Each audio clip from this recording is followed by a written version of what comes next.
안녕하세요, 가치남입니다. 12월 11일 금요일 국내 증시가 마감되었습니다. 오늘도 코스피가 신고가를 경신했죠. 약 0.86% 상승이 나오면서 2770포인트에 마감이 되었고, 코스닥 같은 경우에도 0.7% 상승이 나오면서 928포인트에 마감이 되었습니다. 전반적으로 오늘 흐름을 보시면 변동성이 심하지 않은 양호했던 하루라고 생각이 되거든요. 그래서 오늘을 포함해서 이번 주를 내다봤을 때 비교적 양호했던 한 주라고 저는 생각하고 있습니다. 자, 삼성전자도 약 0.7% 상승이 나오면서 73,400원에 마무리를 하였고요. SK하이닉스는 약 0.8% 하락이 나오면서 115,500원에 마무리가 되었습니다. 그리고 오늘은 삼성전자보다 우선주의 흐름이 상당히 좋았다고 저는 생각하거든요. 약 2% 이상의 강한 상승이 나왔고 오늘 신고가를 경신했죠. 그래서 전반적으로 오늘 삼성전자의 주가 흐름이 양호했던 하루였다고 저는 생각하고 있습니다. 자, 그리고 특이한 점이 오늘 삼성생명 약 4.5%의 강한 상승이 나왔고 삼성물산도 5% 이상의 강한 상승이 나왔습니다. 아마도 삼성생명, 삼성물산, 그리고 삼성전자까지 이건희 회장 사망 소식과 함께 배당에 대한 이슈, 기대감이 한창 커진 종목이라고 저는 보고 있습니다. 잠깐 차트를 한번 확인해 볼게요. 자, 삼성전자의 차트를 보시면 11월부터 주가 흐름이 지속적으로 우상향을 보이고 있다, 이렇게 볼 수가 있습니다. 그리고 삼성물산도 마찬가지로 11월부터 상승 패턴이 나오고 있죠. 이어서 삼성생명, 이 종목도 마찬가지로 11월부터 대체적으로 양호한 흐름을 보이고 있다는 것을 알 수가 있습니다. 때문에 아마도 이런 흐름에 대해서 배당과 관련된 이슈가 있기 때문에 생명, 물산, 전자 모두 11월 이후부터 대체적으로 양호한 움직임을 보이고 있다고 저는 생각하고 있습니다. 자, 그럼 바로 수급을 한번 살펴볼게요. 먼저 코스피의 수급을 살펴보면 외국인하고 개인 소폭 순매도가 있었고, 반대로 기관 쪽에서 순매수를 보여주면서 오늘 상승으로 마감했다고 말씀을 드리도록 하겠습니다. 자, 그런데 기관 같은 경우에는 현재 3거래일째 순매수를 보여주고 있죠. 그리고 코스닥을 살펴보면 코스닥은 기관과 외국인 모두 순매도를 보여주었고 개인 나홀로 순매수를 보여주면서 현재 3거래 연속으로 상승 중이라는 것을 알 수가 있습니다. 그리고 삼성전자의 수급을 보시면 오늘 외국인의 순매도가 있었고 반대로 기관과 개인이 매수세를 보여주면서 소폭 상승 마감했다고 확인할 수가 있습니다. 자, 그리고 하이닉스 같은 경우에는 외국인 기관 모두 양매도를 보여주었죠. 그래서 삼성전자보다는 조금은 좋지 못한 흐름을 보이지 않았을까, 이렇게 생각해 봅니다. 그럼 바로 주체별 매매 동향에 대해서 살펴보도록 하겠습니다. 12월 11일 외국인이 가장 많이 매수한 종목은 LG생활건강, 포스코, SK텔레콤, CJ제일제당, 하나금융지주, 이렇게 5종목을 순매수 상위종으로 올렸습니다. 이어서 기관을 살펴보면 SK, 삼성물산, SK텔레콤, 한국조선해양, KTNG, 이렇게 5종목을 순매수 상위종으로 올렸습니다. SK텔레콤 같은 경우에는 외국인하고 동시에 겹치는 종목이거든요. 저는 SK텔레콤도 좋은 종목이라고 생각하고 있어요. 왜냐하면 어제 제가 말씀을 드렸을 때 2021년에 ICT 산업이 유망한 산업이 될 수 있다, 이렇게 말씀을 드렸는데 SK텔레콤도 최근에 사명 변경과 함께 미래 먹거리 사업에 대해서 사업 영역을 넓히고 있습니다. 그런 측면에서 봤을 때 현재 이미지보다는 조금은 미래지향적인 종목으로 바라볼 필요가 있는 종목이지 않나, 이렇게 생각해봅니다. 마지막으로 개인을 살펴보면 삼성전자, 현대차, SK하이닉스, LG화학, 삼성전자 우선주, 이렇게 5종목을 순매수 상위종으로 올렸습니다. 자, 어제 옵션 만기일이 있었고 조금은 주가의 하락에 대해서 걱정이 되었던 하루였는데 잘 지나갔죠. 그리고 오늘 같은 경우에도 대체적으로 무난한 하루다, 이렇게 저는 생각하고 있습니다. 자, 그래서 삼성전자라든지 SK하이닉스 그리고 다른 우량주를 보유하고 계신 분들이라면 추가 매수에 대해서 고려를 하실 것이고, 또 어디까지 올라갈지 아마도 조금 궁금할 거예요. 최근에 여러 증권사에서 삼성전자의 주가를 9만원까지 상향 조정한 증권사들이 늘어나고 있습니다. 자, 그렇지만 대체적으로 볼 때 9만원 이상을 제시한 증권사는 어느 정도 소수에 불과하고 8만원대, 8만원에서 9만원 사이를 형성할 수 있다, 이렇게 전망을 하고 있습니다. 이어서 금융정보업체 FN가이드에 따르면 올 12월 7일 기준으로 약 증권사 24곳에 대해서 삼성전자 목표가에 대해서 평균을 산출했습니다. 그래서 평균을 매겼을 때 약 85,500원으로 제시를 하였거든요. 그래서 지금 주가와 비교해봤을 때는 약 10%의 추가 상승이 있다. 이렇게도 볼 수가 있죠. 자, 그런데 증권사 목표가 같은 경우에는 말 그대로 목표하는 금액이에요. 그래서 그 이상보다 더 갈 수 있고 그 이하 목표했던 금액을 터치하지 못하고 횡보도 보일 수가 있습니다.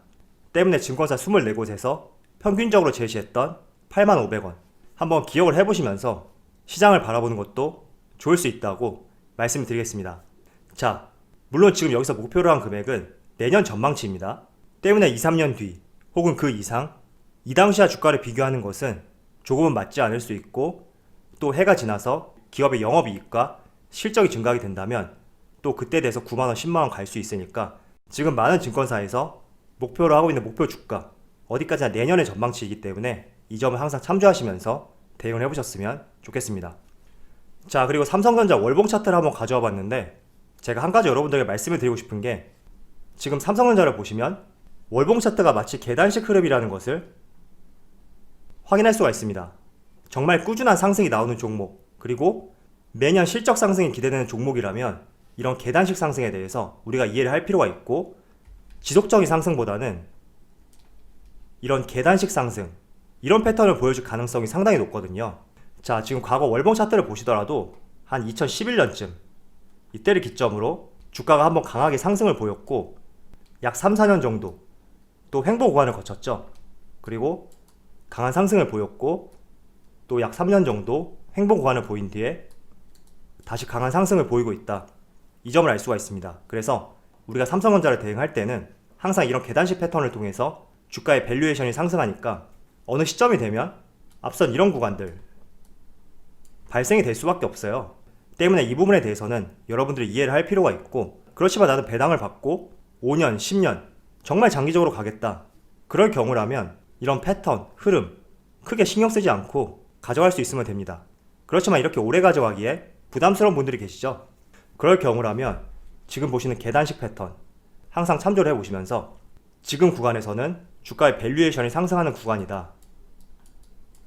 이 점을 생각하시고 어느 정도 주가가 상승하게 된다면 층이 바뀌는 구간 이런 구간은 또 존재할 수 있으니까 이런 구간을 어떻게 보면 수익 실현할 수 있는 구간으로 삼는 것도 좋을 것 같습니다. 자, 이어서 탄소 중립과 관련해서 한번 말씀을 드려볼게요. 제가 어제 퇴근하고 나서 계속 밖에 있다 보니까 뉴스를 보지 못했거든요.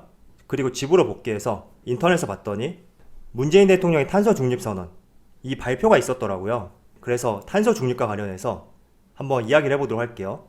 자, 어제 탄소 중립과 관련해서 한국전력을 예시로 한번 말씀을 드렸습니다. 그리고 한 번 더 말씀을 드리면 탄소 중립이라는 말은 대한민국만 하는 것이 아니라 세계 각국 정책이라고 보시면 돼요. 그래서 앞으로는 재생에너지를 중심으로 에너지 공급원을 전환하겠다. 이런 뜻이라고 볼 수 있습니다. 그래서 저는 이렇게 생각하고 있습니다. 물론 2050년까지는 약 30년이 남았지만 어쨌든 정부 정책이고 세계가 나아가는 방향이기 때문에 다음 정권이 들어선다고 하더라도 거스를 수 없는 정책이다. 이렇게 보고 있어요. 그래서 항상 정부 정책에 대해서는 관심을 가질 필요가 있고 꾸준하고 오랫동안 이슈로서 자리매김할 수 있으니까 우리가 탄소 중립과 관련된 이 단어를 기억할 필요가 있고 아마도 탄소 중립과 관련해서 꾸준한 이슈가 될 거예요. 때문에 미리 공부해보는 것도 저는 좋다고 생각하고 있습니다. 자, 그런데 어제 저녁에 이런 기사가 나왔다고 해서 많은 분들께서 오늘 탄소 중립과 관련된 종목들이 어떤 것이 있는지 많이 찾아보셨을 것이고 또 오늘 오전에 빠르게 들어가신 분들이 많으실 거예요. 그런데 저는 여러분들에게 한 가지 말씀드리고 싶은 게 있는데 굳이 탄소 중립이 아니어도 그 전날 시장이 끝나고 저녁에 강한 이슈가 나왔을 때 다음날 아침에 들어가는 것은 상당히 위험한 전략이다. 이 점을 말씀드리고 싶습니다. 자, 그래서 탄소 중립과 관련된 관련 종목을 하나 보면서 말씀을 들어볼게요. 자, 지금 보시는 종목은 KC 코트렐입니다. 이 종목 같은 경우에는 환경 오염 방지 시설에 필요한 기계 장치를 생산하고 또 태양광 발전 사업을 영위하고 있는 환경산업 기업입니다. 때문에 아마도 오늘 오전 탄소 중립과 관련해서 가장 강한 시세가 나왔을 것이라고 저는 생각하고 있습니다. 자, 그런데 지금 차트를 보시면 현재 장 종료 약 40분 전인데 최대 22%나 올랐던 주가가 현재는 약 3.2%로 물론 상승을 보이고 있지만 오전장 대비 굉장히 약세를 보이고 있습니다. 분봉을 한번 확인해 볼게요. 자, 분봉만 보시더라도 오전 9시 40분까지 약 40분 동안 강한 상승이 나왔고 그 이후부터는 계속 흘러내리고 있죠. 항상 모든 종목이 마찬가지예요. 그 전날 어떤 재료가 나왔을 때는 다음날 진입하는 자리는 아니다. 저는 이렇게 생각하고 있습니다. 만약에 여러분들이 탄소 중립뿐만 아니라 어떠한 특별한 재료, 이슈들이 나오고 그 순간 바로 뛰어들게 된다면 지금과 같은 형태, 이런 경험들을 빈번히 해보셨을 거예요. 그래서 항상 어떤 강한 재료가 나왔을 때는 그 다음날은 빠르게 뛰어드는 것이 아니라 오히려 이런 재료가 나오기 직전에 미리 매수라던가 아니면 주가가 눌리는 구간을 활용해서 매수하는 것이 가장 좋은 방법이라고 말씀드리겠습니다. 자, 그런데 미리 매수하는 것은 생각보다 쉬운 방법은 아니거든요. 정부에서 이런 발표를 할지 미리 알기는 쉽지 않단 말이에요. 그래서 혹시나 여러분들이 어떤 재료가 미리 나왔을 때는 항상 그 다음날에는 들어가는 시점은 아니다.